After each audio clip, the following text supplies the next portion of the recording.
여러분 안녕하세요. 호수파파입니다. 지난 두 개의 영상을 통해서 감액 연장 계약과 증액 연장 계약에 대해 확정일자를 비롯한 주의사항을 몇 가지 살펴봤는데요. 오늘은 좀 다른 내용을 살펴보겠습니다. 만약에 내가 살고 있는 주택이 경매에 넘어간다면 임차인인 나는 어떻게 해야 할까요? 법원에 배당 요구를 해야 하겠죠. 그리고 내 순위를 증명하기 위해서 확정일자인이 찍혀있는 계약서를 근거로 제시해야 합니다. 혹시 발생할지도 모르는 그런 상황을 대비해서 계약서를 찾아봤는데 없어요. 분실한 거죠. 이 경우에 임차인은 어떻게 대처해야 하는지 오늘은 여기에 대한 얘기입니다. 첫 번째 방법은 중개를 했던 해당 중개사무실을 찾아가는 방법입니다. 중개업체는 그 사무실에서 진행한 계약에 대해서 5년간 계약서를 보관하도록 되어 있어요. 계약 시에 특별한 일이 없었다면 해당 중개사무실에서 계약서 원본을 보관하고 있을 겁니다. 그 원본을 달라고 부탁해서 받은 다음에 거기에 확정일자를 다시 받는 것인데요. 이때 해당 중개업체에서는 보관하고 있는 계약서 원본을 임차인에게 줄 수 있느냐? 그건 그 공인중개사 마음입니다. 일단 가능하긴 하고요. 공인중개사법에 있는 계약서 5년 보관은 꼭 원본이 아니어도 돼요. 사본을 보관하거나 전자적 이미지로 보관해도 상관없기 때문에 원본을 내주어도 되는데요. 그렇다고 해당 공인중개사에게 원본을 꼭 내줘야 하는 그런 의무가 있는 것은 아닙니다. 강제할 수는 없어요.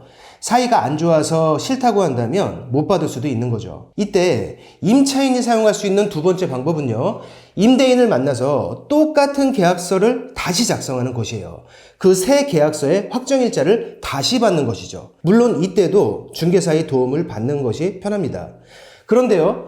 지금까지 두 가지 방법은 주의하실 점이 있어요. 둘의 공통점은 확정일자를 새로 받는다는 것인데요. 처음 확정일자를 받았던 시점부터 새로 확정일자를 받는 시점까지 그 사이에 다른 권리가 들어왔다면 새로 확정일자를 받는 임차인은 원래 선순위였다가 이제 후순위로 밀리게 됩니다. 때문에 방금 설명드린 두 가지 방법은 반드시 등기부등본을 확인해 보시고요. 내가 살고 있는 그 집에 권리 변동이 없을 경우에 사용하시거나 약간의 근저당이 들어왔다 하더라도 내가 그 근저당 뒤로 밀린다고 하더라도 내 보증금이 전혀 위험하지 않겠다. 이런 확신이 드는 경우에만 사용할 수 있는 방법입니다. 이해되시죠? 세 번째 방법은요. 살던 집이 실제로 경매에 넘어갔을 때 확정일자를 받은 계약서를 현재는 분실했지만 분명히 존재했던 게 사실이라는 것을 증명하는 방법이에요. 판례에 의하면요.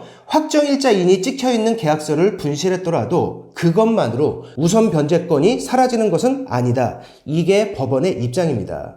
즉 확정일자인을 받은 계약서가 없더라도 확정일자를 받았던 사실과 그 계약의 세부 내용을 증명할 수 있다면 우선 변제권을 인정받을 수 있는 겁니다. 문제는 계약서를 분실한 상황에서 그걸 어떻게 증명해야 하느냐, 그 방법에 대한 것이겠죠. 주택임대차 계약증서상의 확정일자 부여 및 임대차 정보 제공에 관한 규칙이라는 것이 있습니다. 이름이 좀 복잡한데 2014년부터 시행된 대법원 규칙이에요. 이 규칙에 의하면요. 2014년 1월 1일부터 확정일자를 부여하는 기관은 지금 화면에 적혀있는 6가지 정보를 보관하도록 되어 있습니다. 그 이전에는 확정일자 발급에 대한 기록은 있더라도 자세한 내용까지는 보관하지 않았는데요.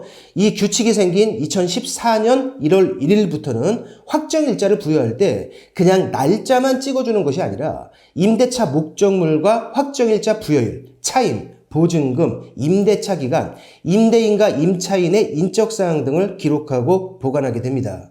살던 집이 경매에 넘어갔을 경우에 확정일자 받은 계약서를 분실하거나 실수로 파기한 임차인은 본인이 확정일자를 받았던 기관이 있죠. 주민센터나 법원이나 등기소 같은 곳, 그곳에 방문해서 이 기록물을 발급받으면 본인의 우선 변제 순위를 간단하게 증명할 수 있습니다. 참고로 6번에 있는 전자적 이미지 정보라는 것은 계약서 스캔본을 말하는 건데요. 이건 법원에서 확정일자를 부여했을 경우에만 보관된다고 해요. 확정일자에 대한 주무관청은 원래 법원이고요. 주민센터는 그 업무를 의뢰받아서 대행만 하는 곳입니다. 원래 주무관청은 주민센터나 행정부가 아닌 법원이에요. 확정일자를 법원에서 받을 때는 계약서 스캔본을 저장하지만 대부분의 주민센터에서는 스캔본까지 보관하지는 않는다고 합니다. 그래도 화면에 적혀있는 5가지만으로도 충분하게 증명이 가능하겠죠. 자, 지난 시간 2개의 영상을 통해서 전세금이나 보증금을 감액할 때, 그리고 반대로 증액할 때 계약을 어떻게 진행하고 또 보증금 보호를 어떻게 받아야 하는지 여기에 대해서 살펴봤고요. 이번 시간에는 확정일자 받은 계약서를 분실했을 경우 그때의 대처 방법에 대해서 살펴봤습니다. 보증금 또는 전세금에 대해서 많이 불안해하는 시기예요. 제가 드리는 정보들이 궁금증을 해결하고 불안감을 달래는데 도움이 되었으면 합니다. 오늘 영상 여기서 마치겠습니다. 고맙습니다.